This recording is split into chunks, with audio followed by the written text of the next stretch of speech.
Bonjour, bienvenue sur cette reprise des webinaires de la FES. Je suis Michel Brossard, je prends le relais de Christian Walter qui avait accompagné cette séquence de webinaires qu'il avait créée d'ailleurs. Et j'en profite à nouveau pour le remercier pour tout le travail accompli au cours de nombreuses années, tout au long de ces webinaires qui vivent bien sur le site web de la FES. Donc aujourd'hui, pour cette reprise, en 2021, nous avons Chiara Pistocchi, qui est maître de conférence à Supagro Montpellier et dont le travail de recherche s'insère dans l'UMR Éco et Sol et qui va nous parler de quelques préoccupations sur la vie du phosphore organique dans les sols et les moyens de les pister. Chiara, bienvenue. Et c'est à toi. Alors, je rappelle juste quelques éléments de mode de travail. Je vous invite à faire vos questions via le chat. Moi, je regrouperai quand c'est nécessaire les questions. J'en ferai le rapport. Je les transmettrai à Chiara en fin de présentation afin que nous puissions discuter tranquillement de vos attendus, de vos questions et des sujets que tout cela soulève. Merci bien à tous et bienvenue et bon après-midi. Merci Michel pour cette introduction et merci à la FES pour m'avoir invité pour ces webinaires. Je suis très contente. Donc, je vais vous parler aujourd'hui du recyclage biologique du phosphore dans les sols et d'un outil spécifique qui, depuis quelques années, est de plus en plus utilisé parce qu'il donne en fait des infos qui sont difficiles à obtenir autrement. Et cet outil, c'est en fait les rapports isotopiques de l'oxygène dans les phosphates. On verra un peu plus tard de quoi il s'agit exactement. Donc, si vous tous voyez mon écran, voilà. Si Michel ne me dit rien, je donne pour acquis que ça marche. Donc, peut-être il n'y a pas besoin d'introduire les phosphores et l'importance du phosphore dans les sols, mais je le fais quand même parce qu'en tant qu'enseignant, c'est toujours bien de répéter. Et donc, le phosphore est un nutriment majeur. Et c'est souvent un nutriment limitant, on estime dans environ 40% des sols cultivés. Et c'est aussi une ressource finie, c'est-à-dire les phosphores qu'on utilise pour les fertilisants viennent des poudres minières. Et donc, les paradoxes un peu de l'usage de cette ressource, c'est qu'il est limitant, mais aussi son cycle biogéochimique à niveau planétaire a été fortement perturbé par l'usage des fertilisants, notamment dans les pays les plus développés. Et donc, on estime, ou certains auteurs estiment qu'on a dépassé la capacité de charge de la planète, c'est-à-dire les flux anthropogéniques à niveau planétaire ont été très fortement perturbés au-delà du niveau des gardes. Et donc, en fait, c'est pour ça que c'est important d'étudier en fait les mécanismes de la disponibilité du phosphore dans les sols, parce que si on peut jouer sur ces mécanismes à travers plusieurs leviers, on peut peut-être passer, mais en tout cas réduire notre consommation de ressources finies et qui notamment est estimée aussi rejoindre un pic, un peu comme pour les pics du pétrole. Voilà. Et donc, c'est ce que je disais tout à l'heure, c'est qu'en fait, les phosphores disponibles dans les sols est en très faible quantité, quelle que soit en fait la quantité totale du phosphore. Généralement, il est de 2 ou 3 ordres de grandeur plus faible que l'effet total du sol. Et ensuite, ce qui rend difficile, mais aussi intéressant l'étude de ces mécanismes de disponibilité de phosphore, c'est que les P disponibles et les pools de ce P disponible, qui est notamment les P en solution, mais aussi on parle du phosphore qui passe facilement en solution. Donc, ce P disponible, je disais, il échange avec d'autres poules avec des cinétiques qui vont de quelques secondes à plusieurs années ou voire des millénaires. Donc, il y a tout un tas, une palette de processus différents qui qui réapprovisionnent la solution du sol, ou en tout cas ces poules de P disponibles. Okay? Et donc, pour les processus inorganiques qui sont impliqués dans ces réapprovisionnements, on en sait quelque chose. C'est-à-dire, par exemple, qu'on sait que ces poules de P disponibles, il a un taux de renouvellement ou un temps de renouvellement d'environ 1 heure dans la plupart des sols étudiés. Là, je vous montre une figure avec, vous devriez voir mon curseur normalement, avec 3 poules de phosphore dans les sols, les poules labiles, c'est-à-dire les phosphores qui, justement, échangent rapidement avec la solution du sol. Et donc là, ces pics-là représentent la plupart des sols. Donc, la plupart des sols, dans la plupart des sols, le phosphore disponible échange avec une échelle temporelle d'environ 1 heure. Ça veut dire dans 1 heure, cette poule est complètement renouvelée. Une molécule moyenne de phosphate reste 1 heure dans ces poules. Et si vous regardez les phosphores extraits à l'HCl, donc c'est un poule beaucoup plus réfractaire chimiquement, il a un intervalle de temps d'échange, de cinétique d'échange beaucoup plus large et qui rejoint notamment les millénaires.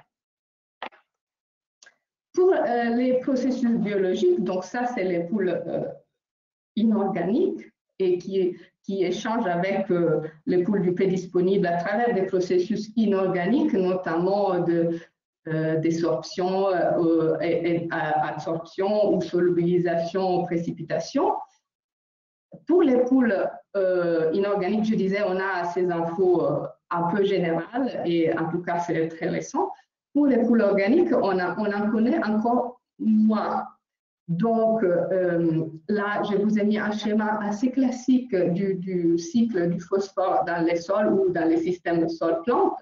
Et si on regarde quelles sont les poules de phosphore organiques qui contribuent à réformer les poules du P disponibles, donc pour les plantes, c'est les phosphores microbiens, donc contenus dans les organismes microscopiques qui vivent dans les sols, donc en gros champignons, bactéries, algues, mais surtout champignons et bactéries.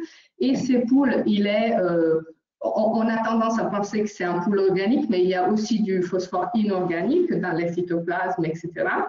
Une bonne quantité. D'ailleurs, je crois qu'on est à 50% environ selon les organismes. Et après, il y a les phosphores dans la matière organique non vivante.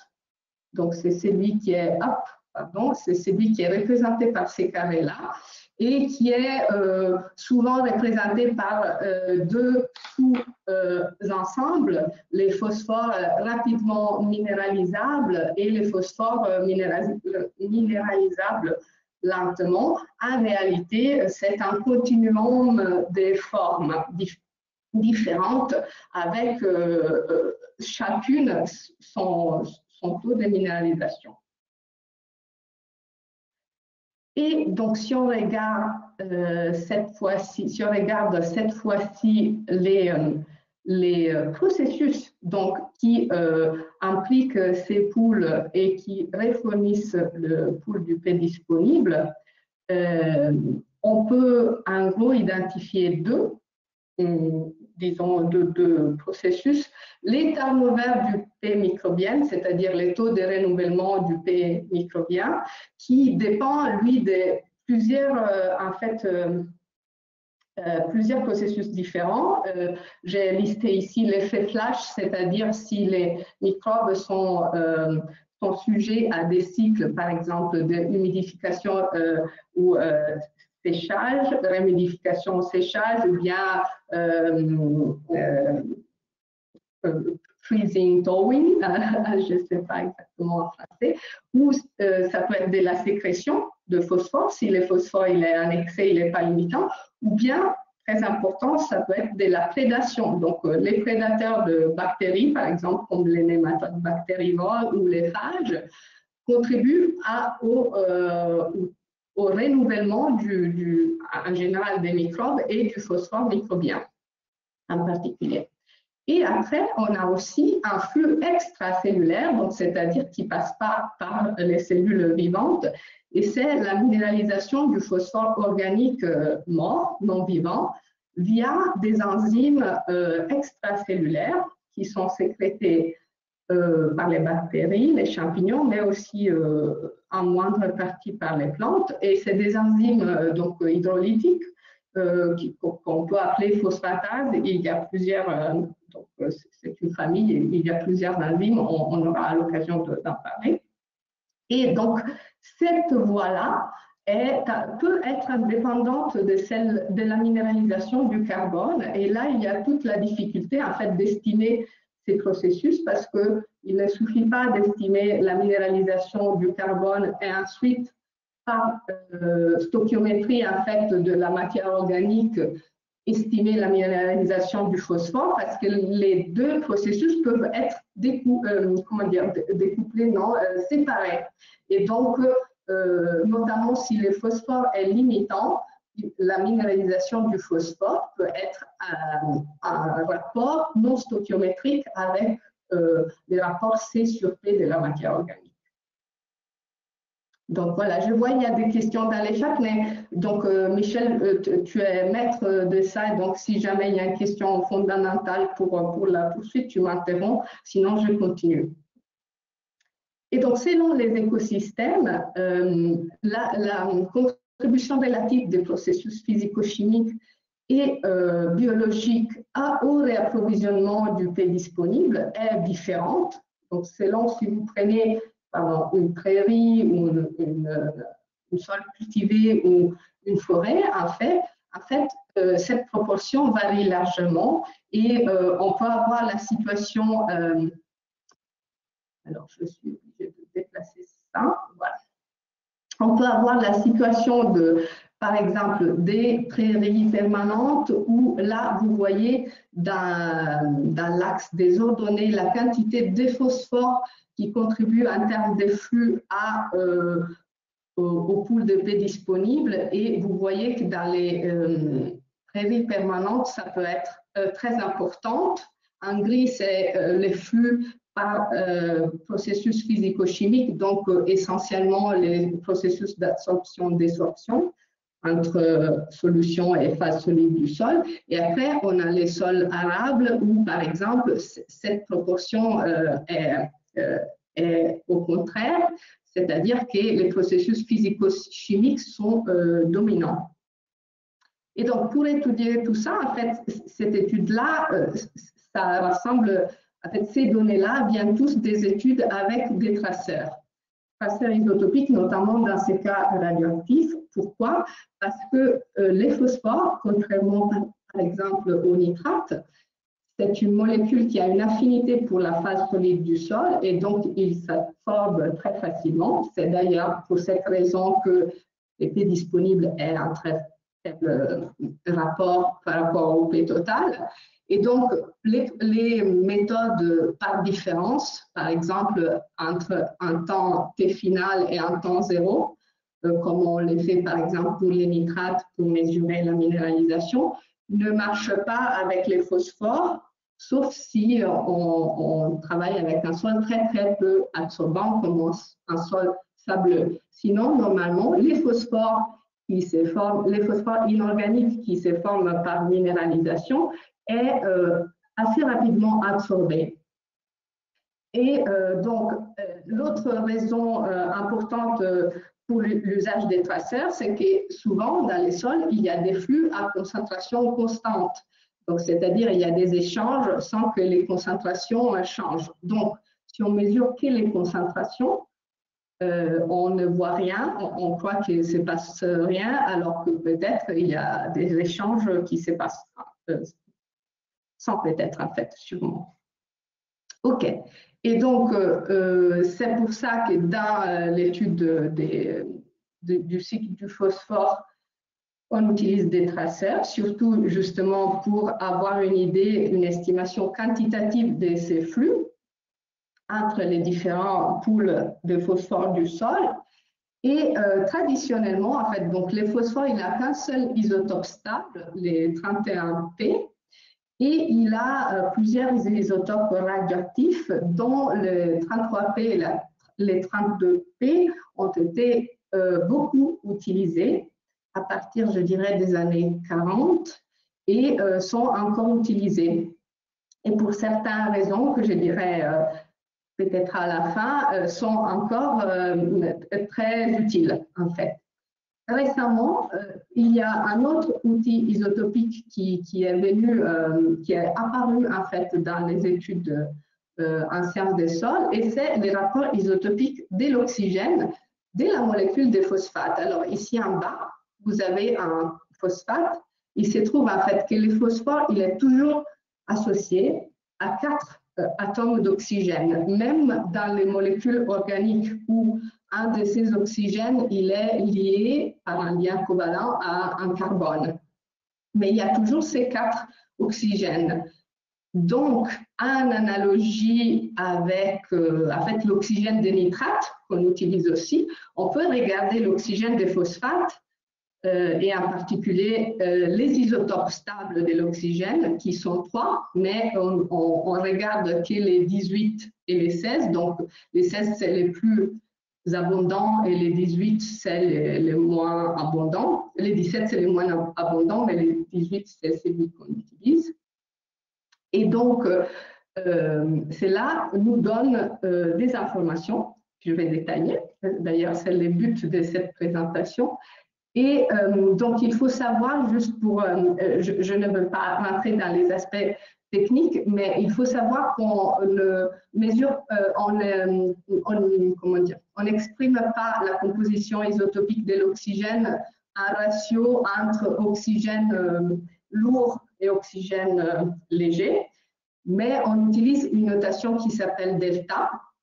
Donc, dorénavant, je dirais souvent delta 18O, ou delta O18 à la place de composition isotopique de l'oxygène pour exprimer ça. Et cette notation, en fait, c'est tout simplement un rapport avec un standard qui en l'occurrence, est de l'eau océanique standardisée par l'Agence internationale d'énergie atomique, l'IAEA. Et donc, peu importe l'expression, on utilise des unités delta pour exprimer les rapports isotopiques.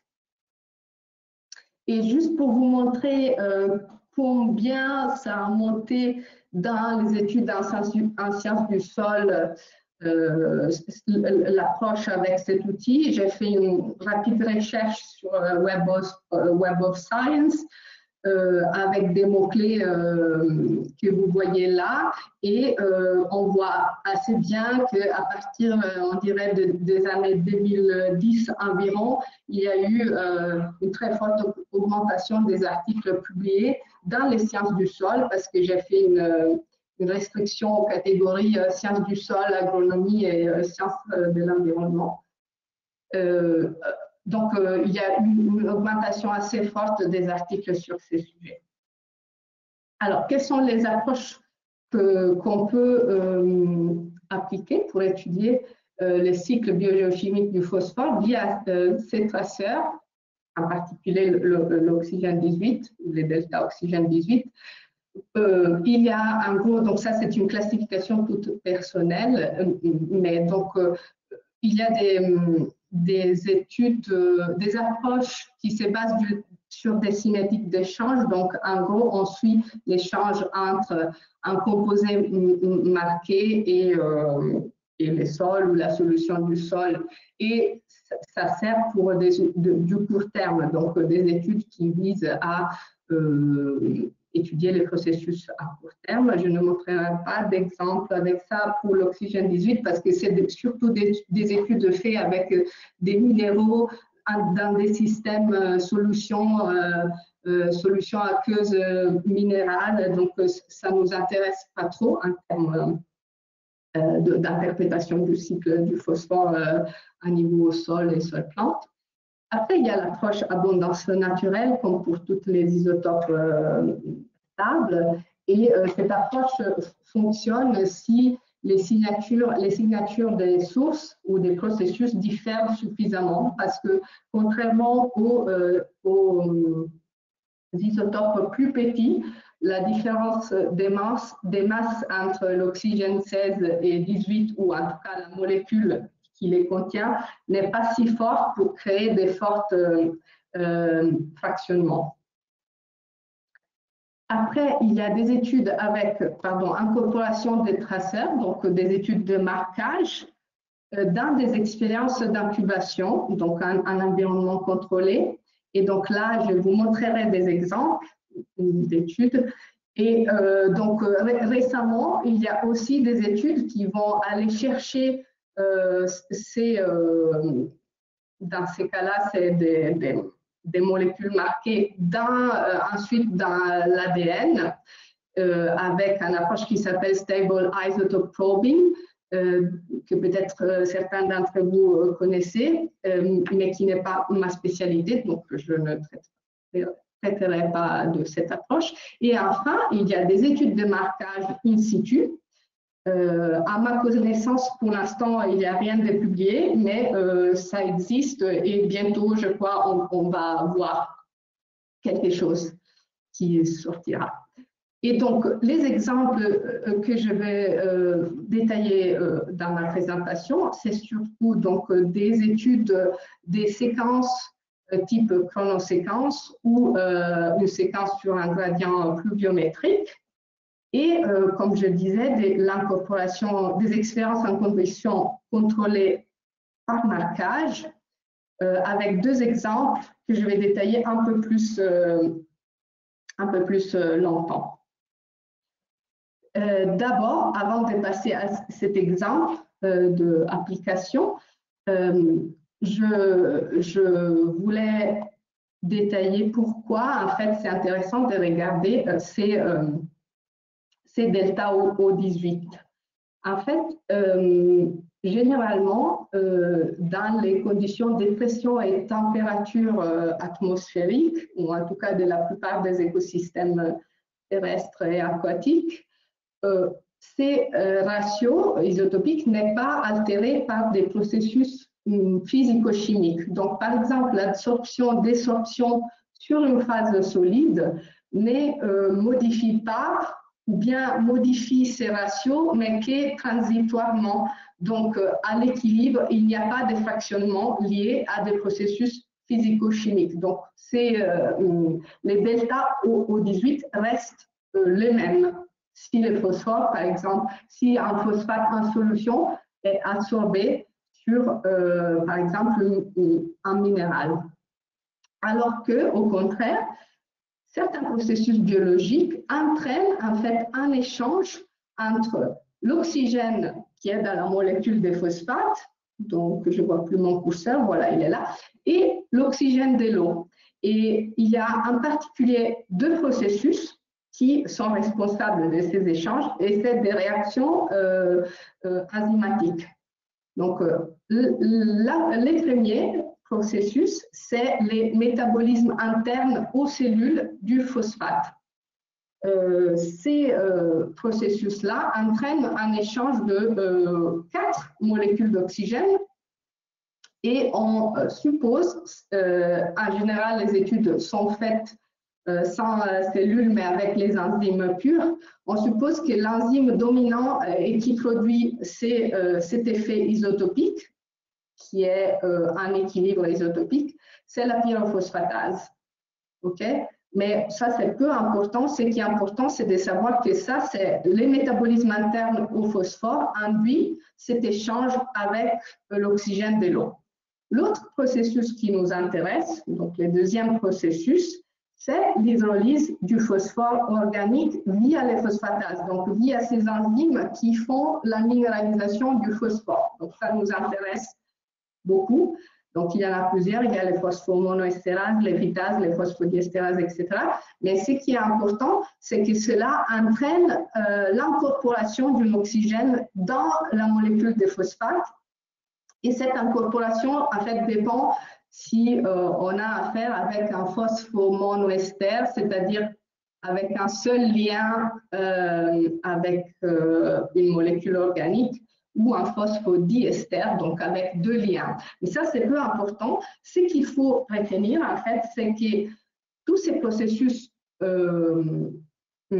faits par des enzymes entraînent l'incorporation d'un certain nombre d'atomes d'oxygène de l'eau dans la molécule de phosphate.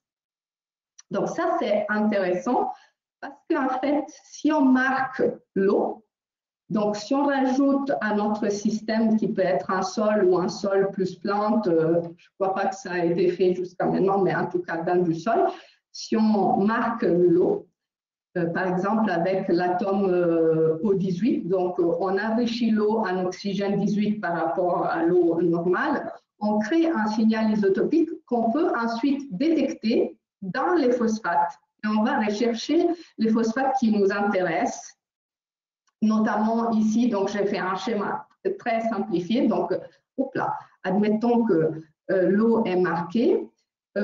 Les recyclages via la biomasse microbienne ou bien la minéralisation du phosphore organique entraînent l'incorporation de l'oxygène enrichi de l'eau dans les poules du phosphore disponible. Une fois que c'est phosphore qui vient du vivant ou bien de la matière organique passe au phosphore disponible. Alors qu'en fait, les processus de sorption-désorption avec la phase solide, donc le processus physico-chimique, ne vont pas modifier le rapport isotopique du P disponible. Donc, on a un marqueur des processus biologiques. Et on a deux moyens de détecter donc, cette incorporation de l'oxygène.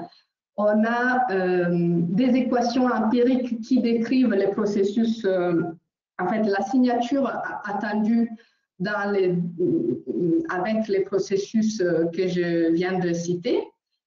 Et donc, on a des, comment dire, on peut prédire des signatures attendues dans les cas où, par exemple, les phosphores viennent de la minéralisation. Ou bien on peut regarder directement combien d'oxygène de l'eau a été incorporé dans un pool qui peut être les phosphores disponibles ou les phosphores microbiens, par exemple, ou dans un autre pool du sol qui nous intéresse. Donc ça, c'est l'approche par marquage. Je vais vous montrer un premier exemple, ce sera beaucoup plus clair, je crois. Donc dans cet exemple, on a appliqué cette approche dans des sols contrastés, des forêts. Donc c'est des sols soit très riches en phosphore, soit très pauvres, mais qui supportent le même type de forêt qui a une traite environ de 100 ans. Et on a donc incubé ces sols, en fait c'était l'horizon organique de ces sols, avec de l'eau enrichie en oxygène 18 pendant 90 jours. Donc là vous avez des caractéristiques générales de ces sols et vous voyez que la quantité totale de phosphore diffère en gros d'un ordre de grandeur entre les premiers sols et le deuxième sol. Pardon. Voilà. Et pour vous montrer aussi, en fait, ça c'est la répartition du phosphore dans les différents pools, pas très détaillé, mais en gros, en vert, vous avez les pools du phosphore disponible, qui ici a été estimé avec des résines échangeuses, les phosphores microbiens en bleu et les restes, donc le reste du phosphore du sol en rouge. Donc, je n'ai pas détaillé les autres pools, mais je pourrais, mais ce n'est pas important ici. Et notre hypothèse dans cette étude, c'était que les cycles du phosphore dans les sols pauvres en phosphore étaient dominés par les processus biologiques et que le recyclage du phosphore organique était le processus dominant. Donc, en fait, les micro-organismes et les plantes comment dire, reliés sur ces processus de recyclage, donc de minéralisation du P organique pour leur nutrition phosphatée. Et on a déjà une première indication de la dominance des processus biologiques si on regarde les rapports entre P microbien en bleu et reste du P, parce que dans les sols plus pauvres, si vous voyez, les P microbiens représentent environ une grosse partie du phosphore total. Donc, il y a beaucoup de phosphore qui est stocké dans ces réservoirs microbiens. Dans cette étude, on a suivi plusieurs paramètres que je ne vais pas détailler ici, à moins qu'il y ait des questions plus tard. Et on a suivi en particulier aussi les delta O18, donc les rapports isotopiques de l'oxygène, dans deux poules de phosphore, les phosphores disponibles, ici estimés avec une extraction par résine échangeuse, et les phosphores microbiens, ici estimés aussi par extraction avec résine échangeuse plus hexanol. On a suivi ces deux poules de phosphore dans les temps et leur composition isotopique. Et donc, avant de vous montrer les résultats, je vous dis tout simplement que les lignes rouges et verts en pointillés représentent la signature isotopique attendue. Dans un cas, le rouge, si tous les phosphores étaient passés par le métabolisme interne des cellules, et dans l'autre cas, en vert, si tous les phosphores venaient de la minéralisation. Donc ça, c'est la signature que j'ai calculée avec cette équation empirique dont je disais tout à l'heure, qui vient de en particulier des phosphomonoestérases. Et voici donc les résultats pour les sols pauvres en phosphore.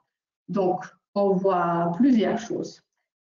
On voit qu'il y a une augmentation dans les temps de ces rapports isotopiques, qui d'abord est autour de 14 et après monte jusqu'on dirait à un plateau à 18, toujours à notation delta. Et après, on voit que les valeurs isotopiques du P disponible et du P microbien sont en gros les mêmes. Et elles sont proches, en fait, de la signature qu'on atteindrait si tous les phosphores venaient de l'hydrolyse du phosphore organique. Donc ici, on a identifié trois possibles explications. Une explication, c'est que pour expliquer en fait la similarité entre les phosphores disponibles et les phosphores microbiens. Une première explication, c'est que les deux poules sont en échange très rapide et donc, en fait, ce qui arrive au P microbien se transmet rapidement au P disponible. La deuxième explication, c'est que les deux poules n'échangent pas très rapidement, mais ils sont soumis au même processus enzymatique, en l'occurrence la minéralisation du P organique par les phosphomonoestérases. Et la troisième, c'est que les deux processus ont des valeurs, les deux poules ont des valeurs similaires juste au hasard.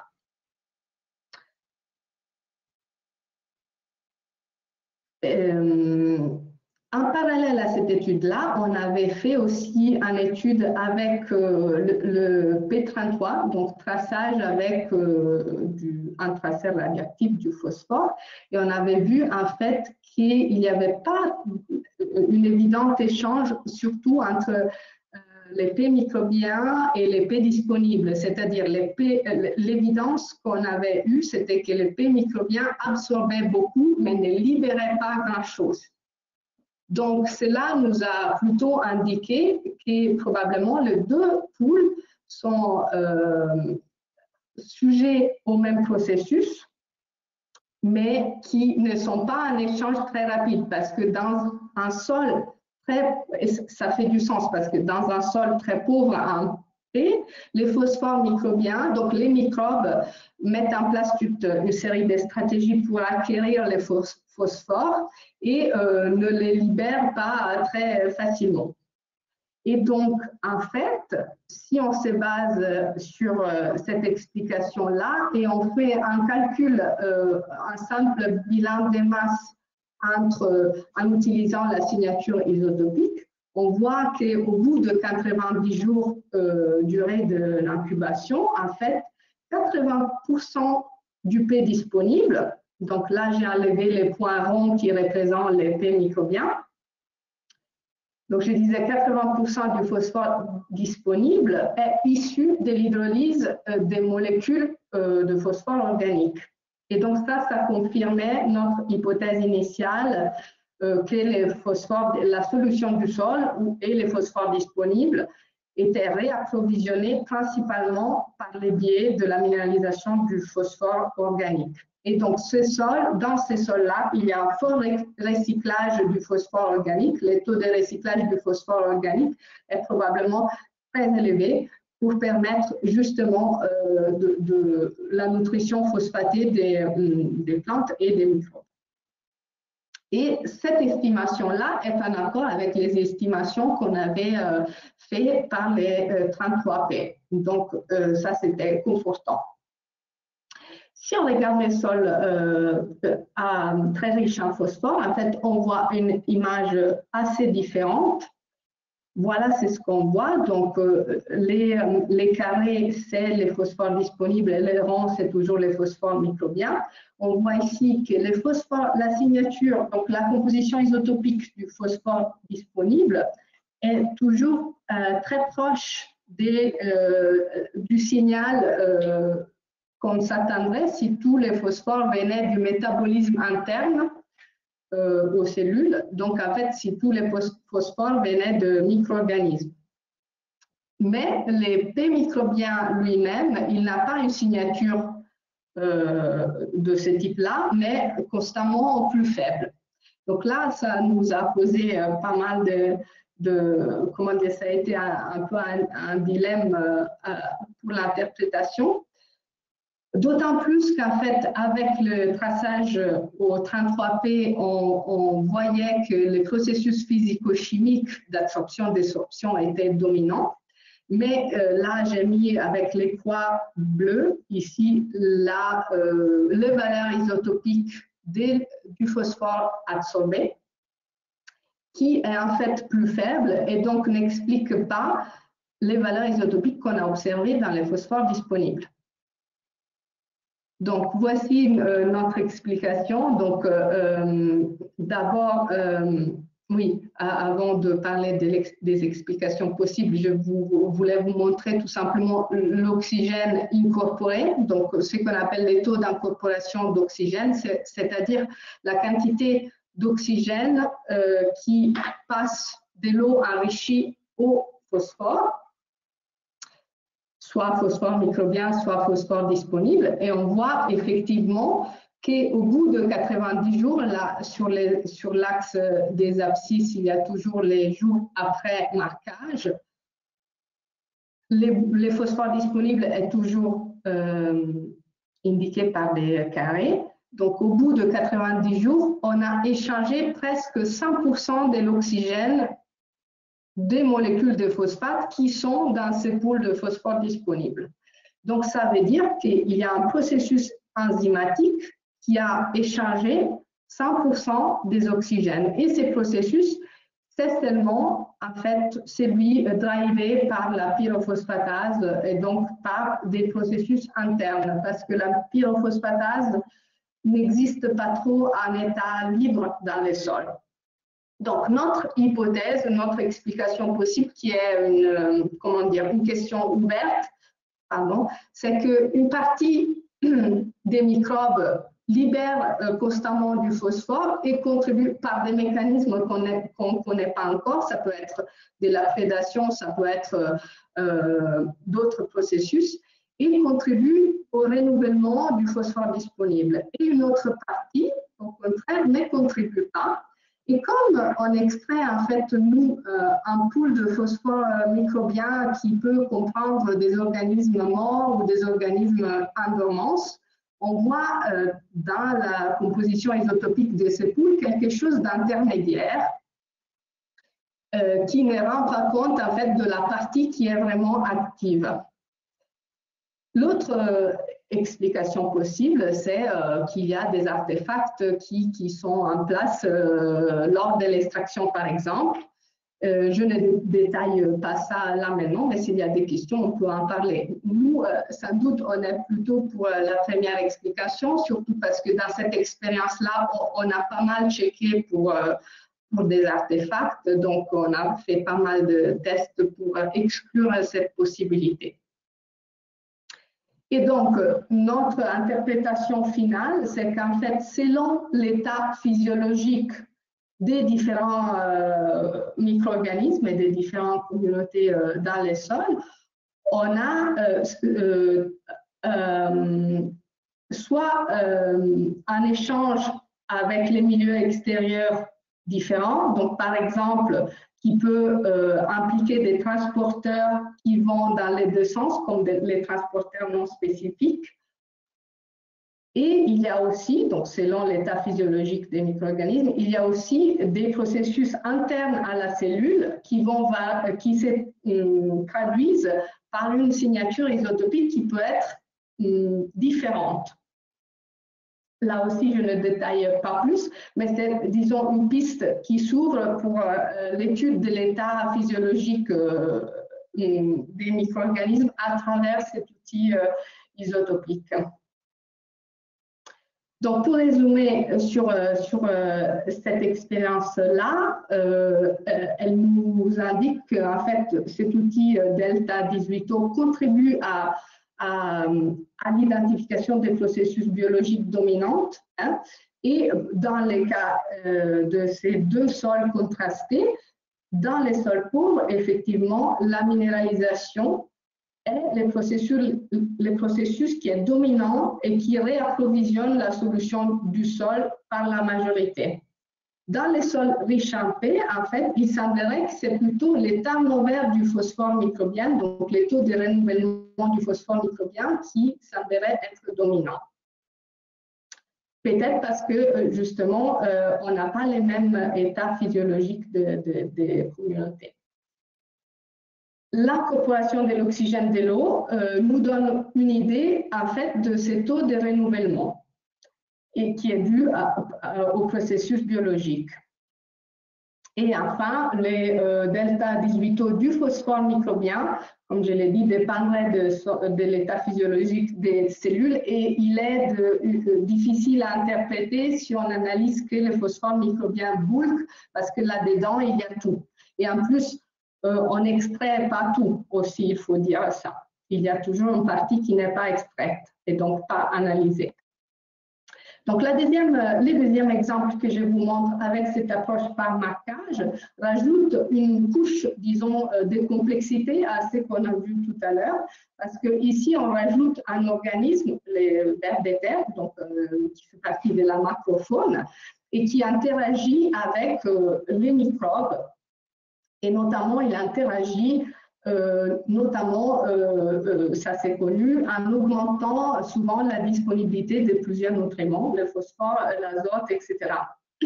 Notre hypothèse ici, c'était que cette augmentation du phosphore disponible, il y en avait plusieurs, mais je ne détaillerai pas tout ici, c'est fait via une augmentation du taux de renouvellement du phosphore microbien ou bien via la minéralisation du phosphore organique. Et donc, c'est pour ça qu'on a appliqué cet outil-là, isotopique. Et là aussi, on a incubé du sol, dans ce cas, c'était un sol agricole, très riche en P, en phosphore, avec deux groupes fonctionnels de vers de terre, des anéciques et des endogènes, qui ont un comportement écologique différent, en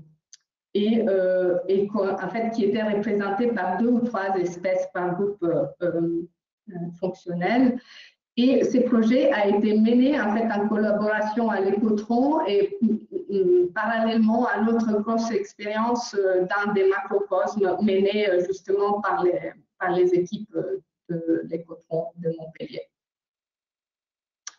Donc, on a incubé ces sols et on a mesuré encore une fois les rapports isotopiques du phosphore dans les P disponibles. Ici, il s'appelle P-résine parce que c'est toujours extrait avec des résines échangeuses. Et là, dans ces graphiques, vous voyez donc la valeur initiale et la valeur finale. Donc, ce n'est pas des droites de régression, c'est tout simplement des droites qui montrent le valeur isotopique de l'oxygène des phosphates et celui de l'eau. Donc, le point ici à gauche représente l'eau non marquée, c'est le T0 avant marquage, et les points à droite représentent l'eau marquée, donc après qu'on a rajouté de l'eau enrichie. La pente de cette courbe-là, que j'ai détaillée là en couleur, nous donne les taux d'incorporation de l'oxygène. Donc, combien d'oxygène de l'eau est passé dans les phosphates. Dans ces cas-là, les phosphates extraits aux résines échangeuses. Et on voit deux choses. On voit qu'il y a de l'oxygène qui a été incorporé parce que la droite, elle n'est pas plate. Et que l'oxygène est davantage incorporé dans les phosphores disponibles en présence de vers d'éther. C'est les lignes bleues et rouges donc, qui représentent les endogés et les anéciques. Les témoins, désolé, là il y a une erreur, les témoins est en vert et pas en noir comme ici dans la légende. Donc les témoins en vert ont un taux d'incorporation de 20%, alors que donc les témoins est représenté par les sols sans vers d'éther, incubés sans vers d'éther. Et dans l'autre cas, on a une incorporation de 35 à 40%. Donc peut-être qu'il y a aussi une différence entre les groupes fonctionnels, mais ces données sont très fraîches. Donc je n'ai pas encore fait d'analyse statistique et je vous les présente un peu comme ça, comme première interprétation. Si on regarde les phosphores microbiens, on voit un peu la même tendance que pour les phosphores disponibles, mais en plus faible. Donc, il y a moindre incorporation de l'oxygène. Il y a une différence assez forte entre les deux groupes fonctionnels. Et très intéressant, sur les témoins, encore une fois, les témoins est en vert, on n'a presque pas d'incorporation d'oxygène. Donc, pardon, la question qui est encore ouverte, c'est est-ce que les groupes fonctionnels de vers d'éther ou l'espèce induisent des états physiologiques différents ou stimulent par exemple différemment les deux processus clés qu'on a listés tout à l'heure, c'est-à-dire les taux de renouvellement du phosphore microbien ou bien la minéralisation. Donc, pour résumer, il y a effectivement, donc les vers d'éther effectivement induisent une incorporation plus rapide de l'oxygène dans les poules de phosphore et cette incorporation, elle est par l'intermédiaire de réactions enzymatiques. Donc, en fait, effectivement, les vers d'éther modifient cette dynamique du phosphore et il la modifie à travers une augmentation du taux de renouvellement du phosphore disponible via une augmentation du taux de renouvellement du phosphore microbien. Et probablement de la minéralisation extracellulaire parce que là, on ne rejoint pas les 100% d'échange qui nous dirait en fait que tout le phosphore est passé via la biomasse microbienne. Donc en fait, là, on peut avoir un mix de ces différents processus et ces mix peuvent varier selon les groupes fonctionnels. L'interprétation de ces données est encore ouverte et j'espère pouvoir arriver à les interpréter mieux avec les données qui vont suivre par la suite. Enfin, avant de conclure, je vous montre deux exemples très rapidement d'approches en abondance naturelle. Dans ces cas, appliqués aux misant à identifier les dynamiques plus à long terme dans une échelle de temps pédologique. Donc, j'ai mis ces schémas-là qui est pris par une publication de 2018 d'un étudiant en thèse que j'ai co-encadré. Donc, dans ces schémas, en fait, on voit les signatures principales qu'on peut avoir dans les phosphores, dans les poules de phosphore dans les sols. Donc, on a la signature de la roche-mère, qui est une signature géogénique et qui, elle, dépend en fait du milieu de formation de la roche-mère. Donc, selon la pression et la température à laquelle cette roche s'est formée. Et donc, souvent, cette signature de la roche-mère, elle est différente, en fait, des signatures induites par les processus biologiques. Et ici, vous avez encore les deux processus que j'ai détaillés au début de cette présentation. Donc, l'équilibre avec l'eau, qui est en fait les processus internes, donc les métabolismes internes aux cellules, ou bien la minéralisation via les phosphatases extracellulaires ou intracellulaires d'ailleurs, qui entraînent plutôt des valeurs isotopiques plus faibles. Et après, vous avez aussi la signature isotopique des plantes qui souvent est enrichie à cause de la transpiration. Donc, ces schémas-là nous aident à l'interprétation dans ces études des dynamiques à long terme. Et donc, le premier exemple est une étude qui a été faite par les collègues des Zurich qui ont travaillé sur les glaciers d'Ama dans les Alpes suisses. Donc, je crois que c'est une chronoséquence assez étudiée et qui, en fait, donc vous le savez, sur les sites de retrait des glaciers, les sols se forment à fur et à mesure que les glaciers se rétrécissent. Et en fait, il est assez pas compliqué de dater ces sols selon la vitesse de retrait du glacier. Et donc, les sols plus proches du glacier, c'est des sols très jeunes. Et ensuite, c'est des sols plus anciens. Donc, dans cette étude-là, il y avait une séquence de 5 sites avec une âge croissante, plus ensuite les 24 qui représentaient les sites de référence avec un sol beaucoup plus âgé. Donc, les collègues qui ont travaillé sur cette étude, dans cette étude, ont analysé encore une fois la signature isotopique des phosphores et dans ces cas-là, donc on va s'intéresser à la signature d'ampoule qui est celui du phosphore extractible à l'HCl, donc l'acide chlorhydrique 1 molaire, parce que c'est celui, bon, il y a plusieurs choses qui ressortent de cette étude, mais l'aspect plus intéressant à mon avis, c'est celui-ci. Donc si vous regardez, c'est les ronds de couleur bleue qui représentent la signature isotopique de ces phosphores extraits à l'HCl.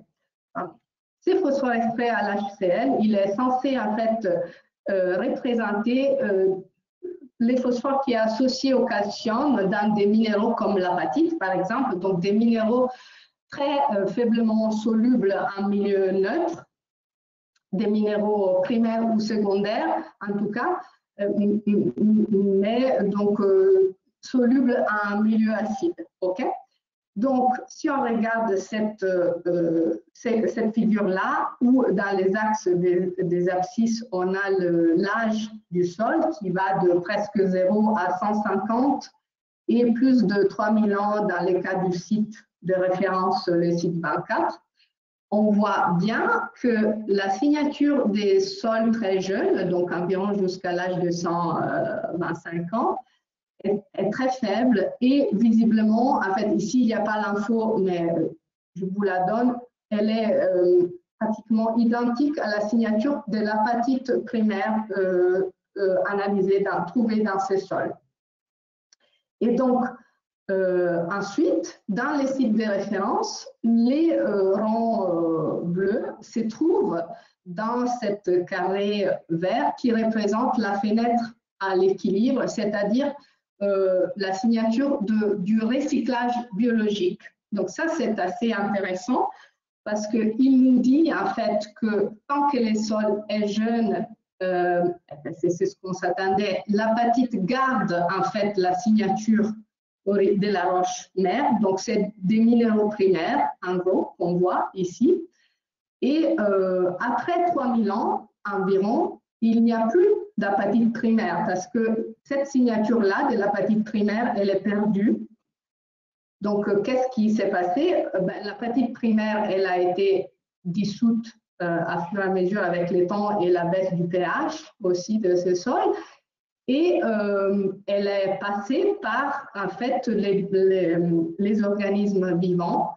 Et ensuite, ces phosphores a été reprécipité sous forme des minéraux phosphatiques.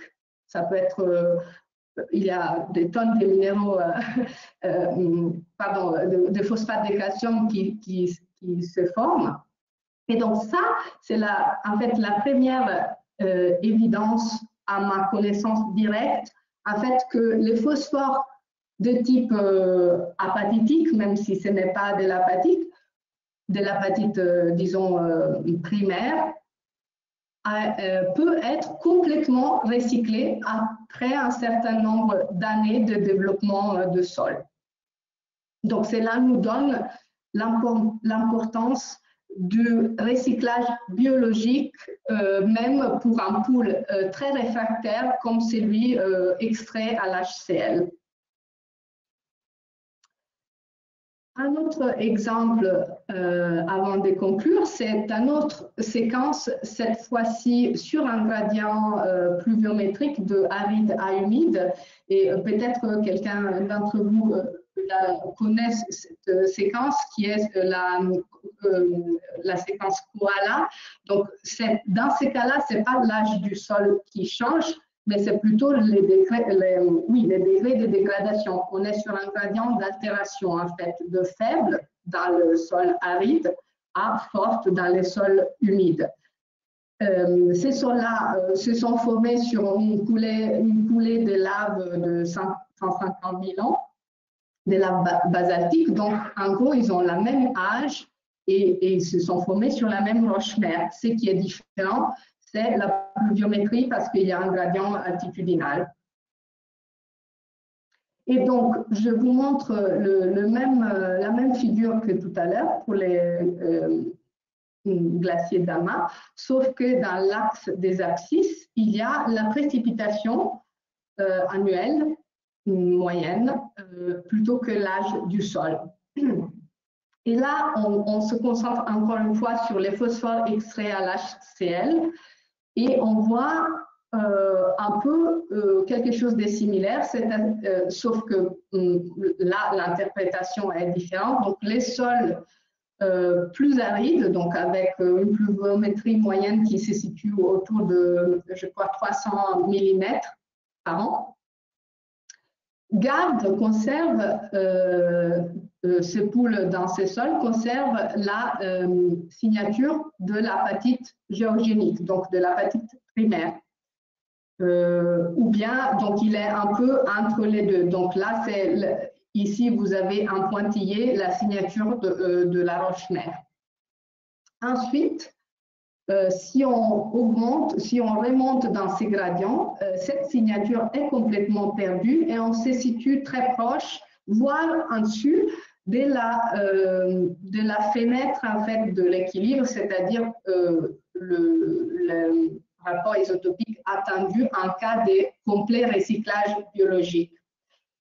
Donc, on peut faire des observations. La première, c'est que dans un cas d'un sol aride et avec un pH plutôt alcalin, ici, je crois qu'on est à 7,5-8. Après 150 000 ans, les phosphores extraits à l'HCl, donc ces poules gardent encore au moins en partie la signature de la roche-mère, donc c'est beaucoup plus lent par rapport à ce qu'on a vu dans l'exemple précédent où après 3000 ans, en gros, cette signature était complètement perdue. Donc ici, les recyclages biologiques procèdent beaucoup plus lentement du fait de l'aridité, donc moindre activité biologique et moindre baisse du pH, moins rapide. Et ensuite, par contre, le degré d'altération augmente et contribue en fait via l'activité biologique à recycler aussi le phosphore associé aux minéraux calciques. Donc ça, c'était le dernier exemple. Pour conclure, je vais peut-être résumer un peu les pros et cons, les avantages et désavantages de cet outil isotopique, qui est, à mon opinion, très utile pour les traçages des contributions biologiques au cycle du P, soit à court terme, soit à long terme. Et contrairement au 33P qui n'est pas utilisable à long terme parce que sa demi-vie est trop courte pour être utilisée à ces fins, l'approche par marquage est puissante parce que permet d'identifier vraiment les processus dominants à travers le suivi dans les temps de l'incorporation de l'oxygène. Et il peut être quantitatif dans certains cas, dans le sens qu'il peut permettre de quantifier les flux associés à certains processus, comme par exemple les flux associés à la minéralisation du phosphore organique, comme dans les premiers exemples. Et, il n'est pas cher, sauf si il est fait in situ ou une grosse quantité d'eau enrichie doit être utilisée, mais l'eau enrichie en général, on en achète des petites bouteilles et après, avec cette petite bouteille enrichie à 88%, on peut diluer en plusieurs litres d'eau. Et il est possible de suivre des cinétiques, donc de faire des cinétiques et d'identifier, suivre des processus court moyen terme. Parmi les désavantages, par contre, il y a un désavantage assez important qui est le fait qu'on trace l'oxygène et pas le phosphore. Donc, en fait, dans certains processus que j'ai montrés, c'est l'oxygène qui est échangé. Et donc, ça ne veut pas dire qu'il y a forcément un transfert de phosphore dans un pool et vers un autre. Alors qu'avec des traceurs radioactifs, ça c'est très clair, on trace le phosphore et on suit le phosphore radioactif dans son devenir. Donc, cet outil, à mon avis, ne substitue pas complètement les traceurs radioactifs. Il est plutôt complémentaire, je dirais, pour la partie biologique du cycle du phosphore. Après, il y a un certain nombre de désavantages plutôt pratiques, c'est-à-dire que pour traiter les échantillons, c'est assez long et donc plutôt coûteux. Et les désavantages pratiques plus importants, c'est que la quantité de phosphore peut être limitante. Donc, on ne peut pas appliquer cet outil à des études très fines où l'on va regarder la quantité des sols, par exemple rhizosphérique, où difficilement on peut sortir une quantité de phosphore suffisante pour faire l'analyse isotopique. Et donc, pour donner quelques perspectives et résumer un peu un take-home message, je trouve que cet outil est précieux et dans certains cas, comment dire, unique pour étudier les dynamiques. Donc, c'est une information complémentaire par rapport à l'analyse des concentrations des poules de phosphore. Et donc, il doit être appliqué à des études sur les interactions biologiques, notamment, je vous ai montré l'étude sur les vers des terres, mais voilà, ça peut être appliqué à d'autres, par exemple, organismes clés comme les nématodes. C'est ce qu'on voudrait faire à Equesol si on arrive à avoir les financements. Et donc, c'est fondamental dans l'étude de la relation biodiversité-fonction, par exemple, la fonction du recyclage du P organique, parce que ça nous donne un proxy de cette fonction qu'on peut analyser en manipulant, par exemple, la biodiversité. Et en dernière, une autre application, c'est bien sûr comment utiliser ces interactions pour augmenter la disponibilité de phosphore en sol cultivé. il est aussi assez intéressant pour étudier le couplage-découplage des nutriments, donc notamment qu'est-ce qu'il arrive si on rajoute de l'azote minéral par exemple, si on fertilise avec de l'azote ou du carbone labile, et donc notamment pour étudier les trade-off entre les recyclages des nutriments versus le stockage du carbone, qui est une thématique assez haute en ce moment. La quantification qui est parfois possible est utile, à mon avis, pour l'intégration du cycle du phosphore dans les modèles, qui est à ces jours encore pas très avancé. Et enfin, je voulais juste mentionner qu'il y a des approches de plus en plus pointues qui vont étudier ces rapports isotopiques dans des molécules spécifiques, donc par exemple dans des métabolites du phosphore microbien ou dans des composés comme par exemple les phytates, pour analyser à la fois les métabolismes du phosphore dans les organismes, même dans la plante d'ailleurs. Je n'ai pas fait d'exemple avec les plantes, mais il commence à avoir des exemples en littérature, ou dans des composés comme les phytates, et donc dans ces cas-là, utiles pour étudier leur devenir dans l'environnement. Voilà. Donc, je voudrais conclure avec des remerciements avec les personnes qui ont participé à ces études, Claude Plassard dans Equesol entre autres, mais beaucoup d'autres qui m'ont aidé, et les staffs de l'Ecotron aussi, et les collègues des Zurich avec qui je continue à travailler, avec qui j'étais avant d'arriver à Supagro, et qui sont de précieux collaborateurs.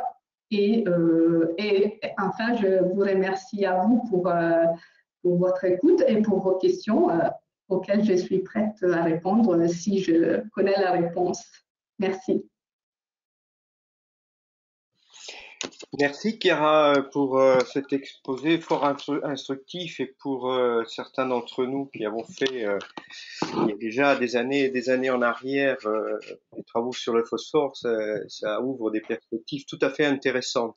Alors on va se prêter au jeu des questions-réponses. Là, il y en a quand ça commence à arriver. Donc j'en ai une première de Christian Walter qui remercie pour l'exposé. Et il te demande, pourriez-vous donner des ordres de grandeur des teneurs en P qu'on perçoive mieux ce que vous appelez les sols low P et les sols high P? Je pense que Christian n'a pas dû voir les valeurs de carbone lorsque tu as montré les photos sous forêt. Je pense que s'il s'agit de ça. Oui, donc dans les cas spécifiques, les sols low P, les phosphores total dans l'horizon minéral, si je ne me trompe pas, c'était de 175 mg par kilogramme, donc très faible. Et le sol riche, c'était à environ 3000 mg de phosphore par kilogramme. Oui, oui, et puis presque rien dans la phase soluble non plus. Oui, oui. Oui, donc les phosphores disponibles de mémoire du LOP étaient à 0,3 mg par kilogramme, et du AIP c'était à 30. Oui. Donc 2 ordres de grandeur. Bon, merci. J'ai une autre question de Rémi Cardinel qui remercie également. Quel est le niveau de P dans le sol pour le qualifier de riche ou pauvre en P? On y a souvent droit à celle-là. Pour la modélisation du P dans les sols, est-il donc nécessaire de simuler le turnover des microbes du sol, ou d'autres variables permettent de s'en affranchir indirectement? Donc, c'est deux questions dans une. Alors, la première… Oui.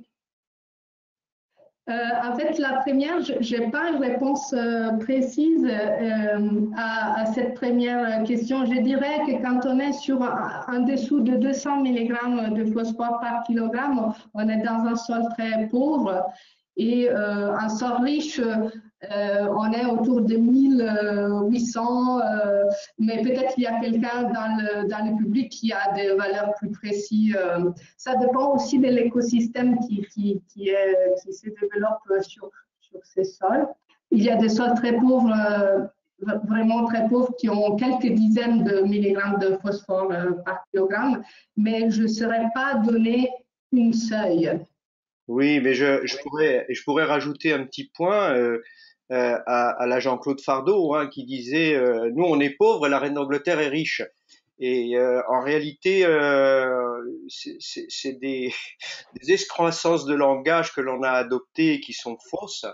Oui, Et ce que nous a enseigné l'isotopie enrichie avec le P32 et le P33, c'est qu'en fait, c'est surtout les flux d'ion phosphate entre la phase solide et la phase soluble qui sont importants à caractériser, d'où l'intérêt en particulier aussi de pouvoir mesurer un petit stock à l'équilibre, steady state, des phosphates entre la phase solide et la phase soluble, par exemple avec les résines, qui s'avère une des meilleures méthodes actuellement. Et Fardeau avait bien montré avec, je pense, Christian Morel, ce qui était le mieux corrélé avec les traçages isotopiques pour caractériser le phosphate en solution. oui, oui, tout à fait. J'ai aussi, en fait, j'ai fait ça sur ces deux sols-là, et c'est ce qu'on voit, c'est qu'en gros, les sols lopés, en fait, ils échangent au bout de 90 jours entre solution du sol et phase solide, ils échangent autour de 10 milligrammes de phosphore par kilogramme, donc c'est rien, alors que l'autre, il échange autour de 700. Donc, la vitesse dans ces cas-là, les flux associés à cet échange est beaucoup plus forte dans le cas du sol qualifié comme riche, mais je suis d'accord que c'est un peu un abus des langages. Et pour répondre à l'autre question, je pense que oui, si en fait il s'agit de sols où ces réservoirs microbiens est important, parce qu'en fait, il y a des sols où il y a vraiment très peu de phosphore incorporé dans la biomasse microbienne, notamment c'est le cas souvent des sols cultivés. Mais quand ces réservoirs est important, je pense qu'on manque une partie de la figure si on incorpore le turnover microbien, du phosphore microbien si on ne l'incorpore pas dans les cycles du P. Oui, merci pour ça. Il y a encore un petit point de Christian Walter. Il dit, je pense que c'est toujours sur la manip avec les sols forestiers. Dans les figures d'évolution du delta O18, comment s'explique la rupture brutale de l'évolution au bout de quelques jours? C'est-à-dire tout à fait en début, là, ouais, je pense que... Ouais, donc c'est référé aux courbes ou aux points? Alors, il n'a pas précisé. Je te répète la question. Dans les figures d'évolution du delta O18, comment s'explique la rupture brutale de l'évolution au bout de quelques jours? C'est-à-dire qu'en fait, on a l'impression d'atteindre le plateau très rapidement. Oui, alors pour les courbes, je précise en fait, là j'ai fait une courbe, comment dire, j'ai calculé point par point la signature attendue. Donc cette rupture un peu abrupte, c'est tout simplement parce que là on était à T0, donc avec des lots non marqués, et là on était à T4 jours et c'était le premier point de mesure.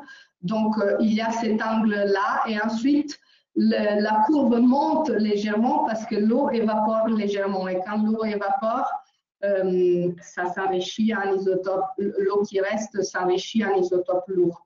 Donc, les patrons de cette courbe est donné tout simplement par le fait que c'est une courbe calculée avec des points discrets et pas en continu. Et par contre, le fait qu'on rejoint un plateau, moi je l'interprète comme ça, c'est-à-dire que en fait, nous on introduit un traceur et donc il faut un certain temps pour que ces traceurs se redistribuent dans les pools de phosphore qui sont actifs dans l'échange. Et donc, j'interprète cela à la lumière aussi des autres données d'activité biologique, comme par exemple la respiration. Et je considère en fait que la deuxième partie de l'incubation, celle qui va grosso modo de 30 jours à 80 jours, on était plus ou moins en état stationnaire, c'est-à-dire respiration plus ou moins constante. Alors qu'ici, où il y a cette augmentation, on a vu aussi une augmentation de la respiration, probablement due au fait qu'on a mélangé les sols, donc on a réactivé un peu activité microbienne. Donc, si on voulait en tirer quelques informations, je regarderais plutôt la partie stable de la courbe. Je ne sais pas si j'ai répondu à la question. Si, je pense que oui, ça se comprend d'autant plus que tu avais souligné au début qu'il n'y avait pas de fractionnement isotopique dans les processus liés à l'eau introduite. Donc ça, c'est important. Euh, Oui. Moi, j'avais éventuellement, en attendant qu'il y ait d'autres gens qui nous posent des questions, j'en avais une euh, sur la relation entre tes deux populations de vers de terre, là, dans la manip, dans l'écotron, et le taux de renouvellement de P microbiens. Je veux dire, on avait vu dans une très très vieille manip qu'on avait fait aussi avec Emmanuel Frossard et puis Lydie Chapuis, que tu connais, Lydie Lardy. Euh, Oui.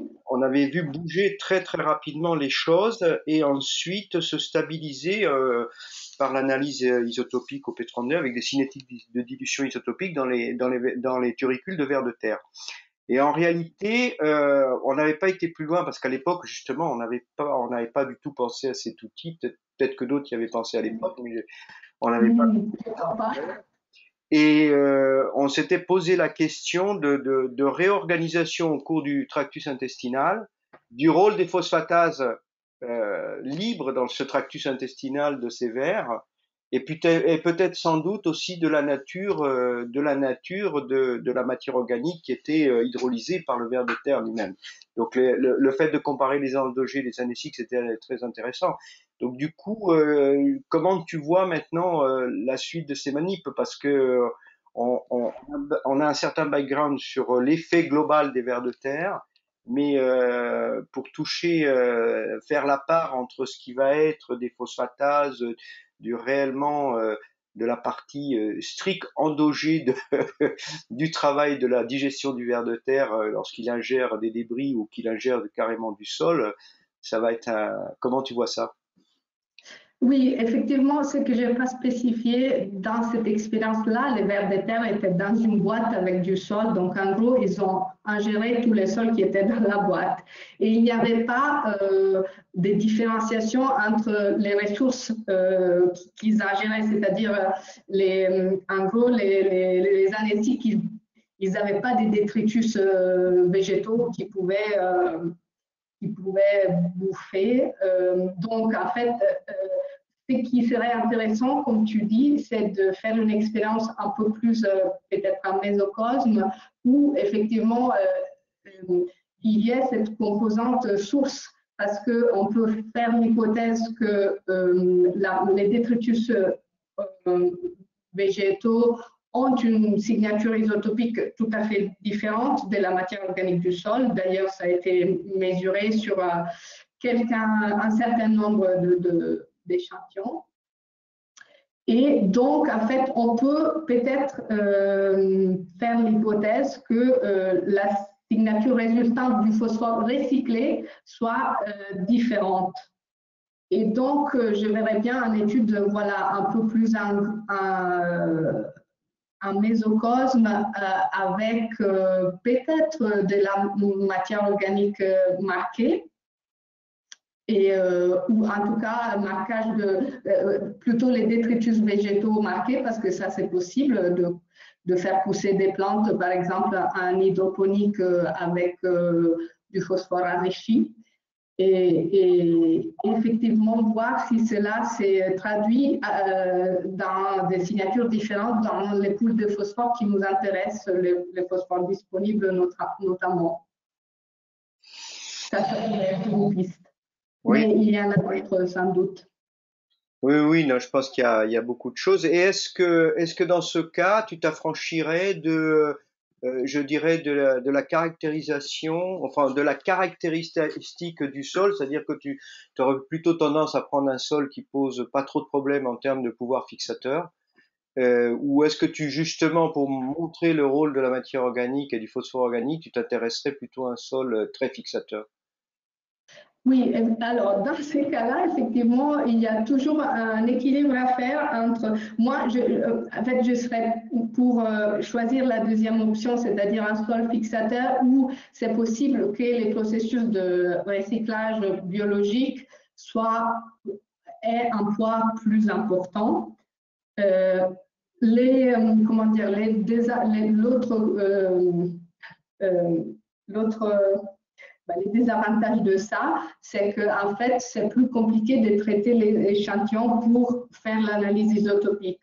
Donc, et en tout cas, peut-être les deux, c'est intéressant pour des aspects, donc des sols contrastés, ce serait aussi autant intéressant qu'en prendre un seul.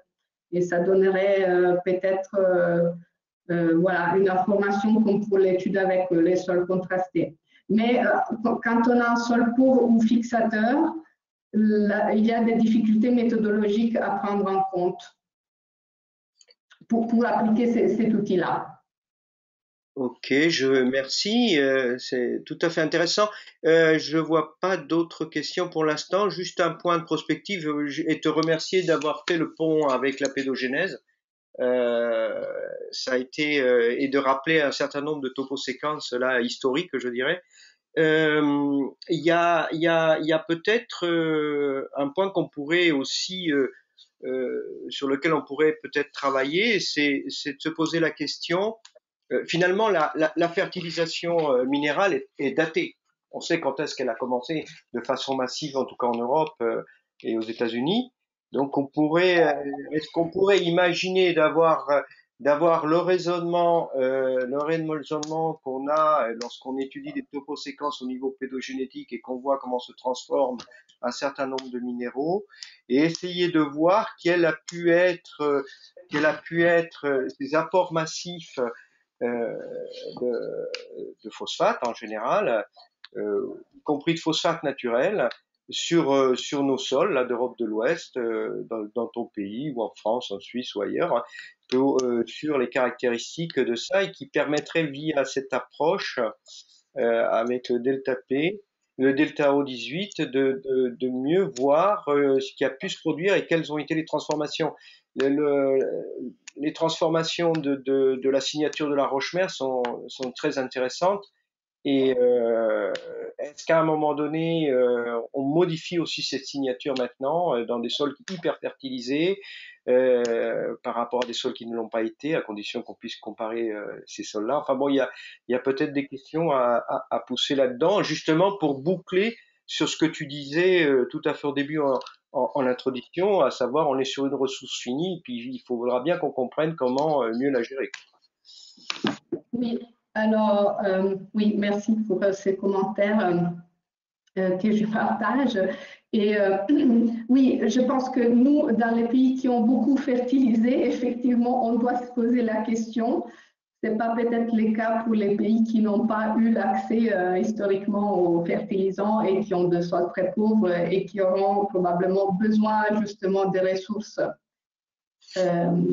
de fertilisants en phosphore. Et donc, effectivement, aussi dans ce sens, cette ressource finie, il faudrait la partager de façon plus équitable. Et nous, effectivement, il y a d'ailleurs, en revenant au cas de sols fertilisés, donc Europe, Amérique du Nord, Chine aussi, hein, il y a des études récentes sur comment la fertilisation modifie effectivement la signature des différents poules de phosphore. Et on voit qu'effectivement, ça c'est reflète dans tous les poules de phosphore. Donc, on fertilise, donc on introduit un signal isotopique dans les phosphores disponibles qui ensuite se transmet aux autres poules de phosphore parce que les phosphores disponibles, comme je le disais, ils échangent et dans les sols fertilisés, probablement cet échange est aussi accéléré. Et donc, je n'ai pas en mémoire des études spécifiques, mais je sais qu'il en sortent. Et ce qui est intéressant, c'est qu'il y a aussi des études qui vont regarder les topsoils et les subsoils.